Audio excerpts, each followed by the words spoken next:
Hey everyone, it's Dawn. Welcome back to the channel. Does your library turn into absolute chaos every time you send the kids off to check out books?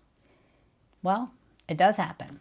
So today I'm going to share with you 3 simple ways that you can manage the students' behavior, get them to behave the way you want to in a positive way. So let's go.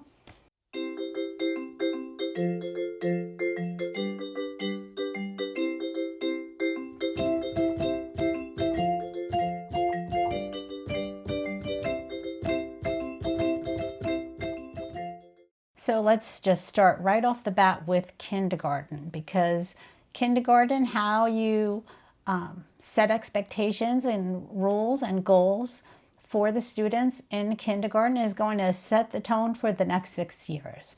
So you really want them to be on board with your expectations right from the start. Otherwise, it's going to be a very long school year.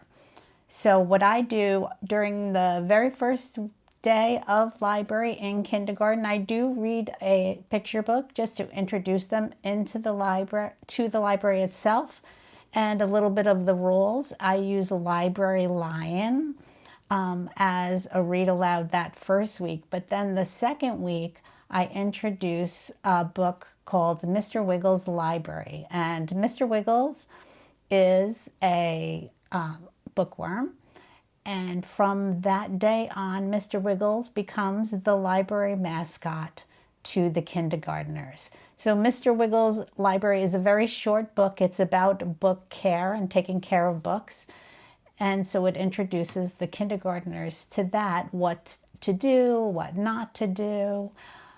But most importantly, it introduces my management program for the kindergartners. And what it is, it's very simple. It's just a way to remind the students to always be on their best behavior, be good examples, I tell them, and just how to behave as a student in the library. They are always working towards making Mr. Wiggle happy. And I was very fortunate my first year teaching. I just happened to, the week before I started school, find this wonderful blue and green caterpillar at a yard sale for $1. And he looked just like Mr. Wiggles on the book cover of the book, Mr. Wiggles' Library. So I purchased him and he became the mascot. I have a little laminated face of Mr. Wiggle that I just drew, cut out, laminated, and I have it taped up on the wall.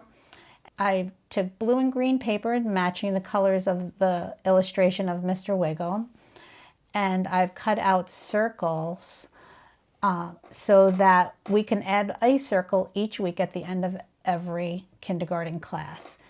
And so the kindergartner's job is to make Mr. Wiggle grow, and the way they make Mr. Wiggle grow is by being the best that they can be in library class each week. They know that Mr. Wiggle is going to grow and they're going to get to add a circle, Mr. Wiggle, but not before. They're all in line, hugging their books, waiting for their teacher. And so it also is a visual reminder every time the week when they come back into the library, they can look up and they can see Mr. Wiggle growing longer and longer. On the wall, they can see their class number up there as their achievement. That first week when I tell them that this is their job to make Mr. Wiggle grow, we kind of imagine, well, how long do you think we can make him grow? Maybe he can grow to the end of the wall or around the corner. And that's how I get them motivated to be on their best behavior, and also to line up at the end of class because they are ready and waiting to make Mr. Wiggle grow. Okay, so as I said, adding the circles to Mr. Wiggle each time they come to the library, that is the job of the kindergartners. But before that happens, when they come to my library class, we usually have a lesson or a story. Then they go check out books. Once they finish checking out books, then it's my wish that they sit on the carpet and read the books. Now, this goes for kindergarten, first, second grade, and in my library, we are a one-man show. We don't have library aides or assistants or any kind of tech. With the exception of kindergarten, a kindergarten aide does accompany the kindergarten classes. But still, once they've got online, checked out their book, in order to get them just to sit and read the books that they just checked out, I add a little motivation, and that is with a basket of what I call book buddies. The book buddies are pretty simple. They're Beanie Babies or little tiny stuffies that I've collected over the years or that people donate to me. Kindergartners are very highly motivated. Once they finish checking out a book, they want to get to that book buddy basket and pick out their favorite book buddy, and then they sit and read their book to their book buddy. There's always going to be a kindergartner that says, "Oh, but I don't know how to read."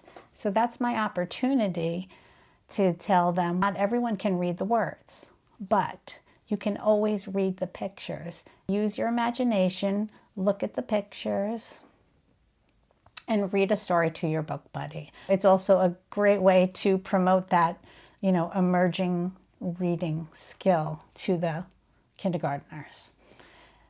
So now I introduce the book buddies to the kindergartners, but once they get to first and second grade, at that time, there's no aide or helper in the library, just me. So while I'm scanning out the other children still on the line's books, they know they can go to that basket, get a book buddy, and sit down and read. And it really does motivate them to get to the carpet and stay. And even kids older than second grade still love to grab a book buddy after they check out a book. So it is very effective at managing that more unstructured part of the class. Once the kids are out of kindergarten, once they're in first grade, I still want to introduce something to motivate excellent behavior, good behavior.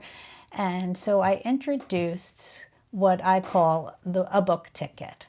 And what a book ticket is a ticket that means you can get to check out an extra book on top of whatever the limit is for your grade level, but you have that ticket and it's a coupon to check out one extra free book above and beyond. How do you earn a book ticket? Well, by being a role model, by being a good citizen, by being a good example for the rest of the class during library class. So if I notice that you had exceptional behavior, then chances are you may get a book ticket. So I usually have one book ticket to give away, and I give it away once the students line up waiting for their teacher.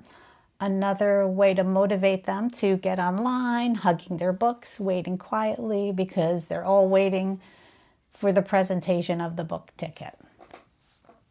Once I give them the book ticket, they can write their name on it and they can cash it in anytime they want. They never expire. This is a great way to reward individual students. There are certain students that come in and you can just tell they are working so hard that entire time so that they will be the one to earn the book ticket at the end of the class. That has been a very successful reward. Very simple, very positive. And the thing I love about it the most is I love that the students think of the idea of a book as a reward. And of course, they're not really working for the extra book as much as they are working for the recognition. But to me, that's just as positive. So it's really a win-win type of a situation. I've had students hang on to their book ticket and carry it back and forth every week. They just want to carry it, and they are so proud of the fact that they earned a book ticket. They want to show it off to their fellow classmates that they had earned a book ticket, and they sometimes take weeks and weeks before they cash it in because they're just like basting in the glory of that book ticket. I've also had students save book tickets from the year before and cash them in the next year, and that's perfectly fine. I tell them they never expire. They can collect as many book tickets as they could earn, and they can keep them all the way to the end of 5th grade. Those are just a few of the ways that I help the students really stay on task, you know, strive to be on their best behavior while they are in the library, and a way for me to recognize their efforts. These simple management tools have really worked for me, and maybe they'll work for you, I hope, if you want to try them out as well. If you like this video, if it was useful to you in any way, please subscribe, like, it really helps out the channel, and look for a new video every Friday. See you next time.